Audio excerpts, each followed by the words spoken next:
u ya nga mapholisa moḓoro wa muṱa wo thivhiwa afha kha bada ntswa ine ya kha ḓi tou bva fhaṱiwa zwezwino musi vhana vho no zwiedzwa hu pfala uri vha humbulela vho ḓo livha ngei devhula he vha si tsha vhonala. Hu pfala uri vha humbulela vho thuntsha muyani musi vha tshi haedza vhatukanawo. Moḓoro wavho vha khou tshimbidziwa nga mureili o tholwaho nga vha muṱa. Tshivhangalelo tsha vhahaedzi a tshi athu ḓivhea. U swika zwino a huna masheleni a khou vhilaho kha vha muṱa. Mapholisa vha ri vhathu wana vhuṱala. We currently do not have any leads, but what we can say is immediately after the incident, the vehicles headed north, making use of the N1 bypass.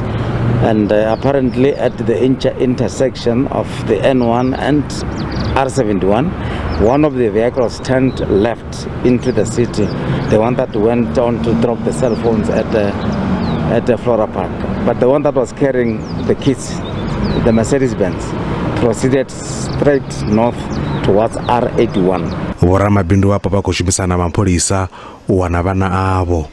The community is very angry. The taxi association is very angry. We are waiting for this thing. If we find the guy, they all looking. Even the community from whole province, including our commissioner and everybody, we all is standing in a one page. Va muhasho wa zwa ndondolo vhathu vho dalela muṱa uyu.